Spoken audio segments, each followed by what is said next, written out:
You've been told countless times that you deserve your low wages because you're a young person with no skills. You need to go to college and acquire a skill. So you do exactly that.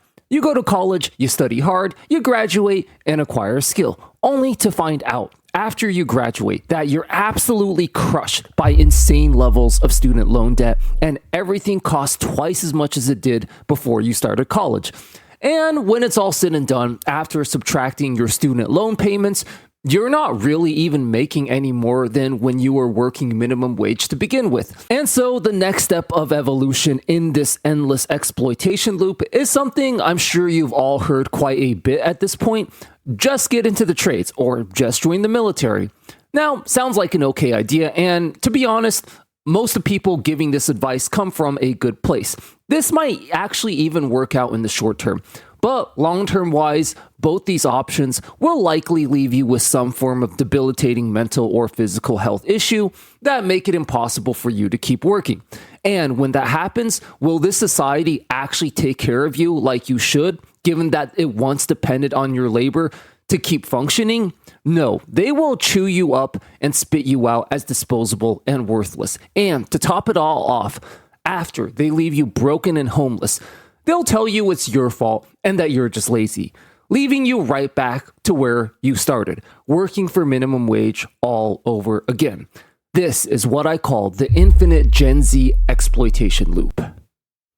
Gen Z doesn't want to work anymore. This is a phrase you've undoubtedly heard countless times from delusional boomers and the mainstream media. Now, this phrase is actually half accurate. You just have to add Gen Z doesn't want to work for this infinite exploitation loop for it to be fully accurate. Now, I actually don't think there's anything wrong with not wanting to work in the first place.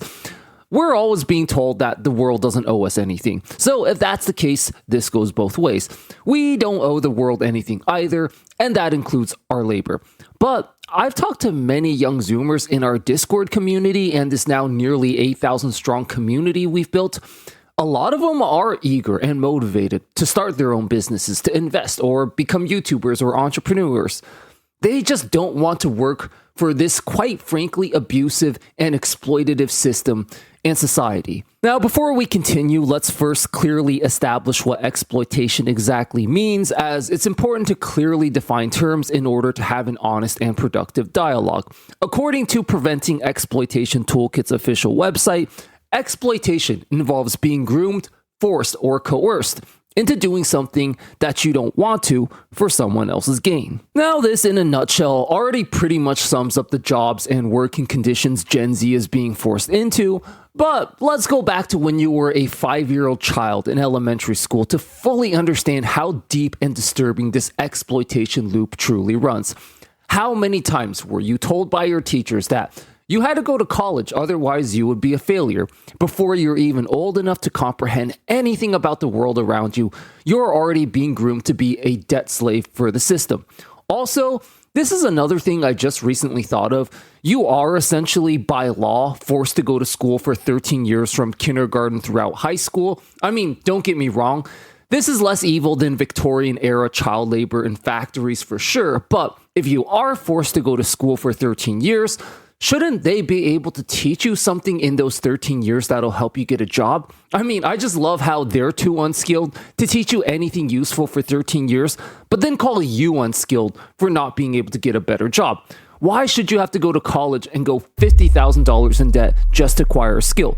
You mean to tell me that 13 years isn't enough time to learn a skill?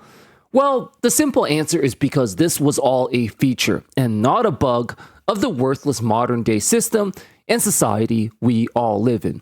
They need you to be saddled with debt, to be barely scraping by, so that they can keep you trapped in this endless exploitation loop, so that they can keep their joke of a system running. I have a quick confession to make. I've become a bit of a history nerd recently. This actually all started because I kept hearing the narrative that Gen Z has it easier than anyone in human history and that they're just soft and lazy.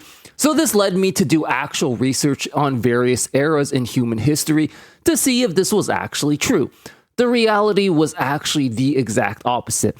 Believe it or not, Gen Z today has significantly worse purchasing power than people who lived during the Great Depression. There was, however, one historical period where working conditions were eerily similar to what Gen Z faces today. Right after the conclusion of the American Civil War, slavery was officially and legally abolished. But just like modern-day slave owners, aka CEOs and corporations, traditional slave owners were not about to give up their slaves without a fight. So they devised a new and creative strategy to continue benefiting off the exploitation of slave labor without officially calling it slavery. This process was known as sharecropping, and it was commonly used on former, and I use the word former very lightly, former slaves and poor whites. Sharecropping involved charging former slaves exorbitant amounts of fees that they couldn't possibly pay back to rent basic work-related expenses such as land, seed, and tools. Since they needed these tools in order to work, they had no choice but to pay whatever super overinflated price the slave owner set them at. Through sharecropping, slave owners were able to say, hey, technically, it's not slavery. Technically, we're not forcing anyone to work. They just haven't paid back the sharecropping debts yet. It was a creative and disgustingly reprehensible way to continue slavery without calling it slavery. Now, if this all sounds eerily familiar, that's because it is. This modern-day system is set up to force you into a ton of debt just for the privilege of being allowed to work. You're told that you have to go to college to acquire a skill. Now, I would think 13 years of mandatory education would be enough to teach you a skill, but hey, what do I know? Just like sharecropping in the post-Civil War era, this is, by all accounts, a necessary work-related expense. In the same way you couldn't work on a farm without tools and seeds back then, you can't get a job without a bajillion bullshit degrees and certifications today. I mean, the economy is so bad now that a lot of people can't get a job even with all those degrees and certifications. So, in a way, it's even worse than sharecropping.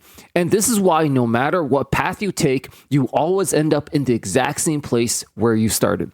Whether you flip burgers at McDonald's or acquire a skill, or get thrown at dangerous blue-collar trades or the military, you always seem to end up exactly right back where you started, struggling to get by and constantly exploited. This is why it's called the infinite Gen Z exploitation loop. It never ends. It's supposed to be infinite and endless, and this is all by design. This is all a feature and not a bug. Okay, so to end the video on a more positive note, you might be asking what, if anything, you can do about all this. Well, you might not even need advice from this millennial, as you guys have already figured out a lot of great solutions. A record amount of Gen Z are checking out of society and refusing to work, whether that's by collecting welfare or just living with their parents. For those of you who are lucky or talented enough to start your own business or become a social media influencer, that's definitely something you should try and pursue as well if that's your dream. The media loves to frame Gen Z not wanting to work as them being lazy, but that's exactly the same shaming language slave owners use on their slaves as well. It's more that Gen Z has seen the infinite exploitation loop for what it is, and they want no part of it at all. Most importantly though, I would say to just not feel bad for not wanting to work or not having a job. No matter what society tells you, you are worth more than your job title. You are not just a money printing ATM machine to pump profits and revenue numbers up. This modern day society has gone such a long way towards trying to shame us for not working, aka not participating in their endless exploitation loop. And to be honest, this is the most whiny, narcissistic, entitled behavior ever. It's so funny how everything they call Gen Z is literally just a sick, narcissistic projection of themselves.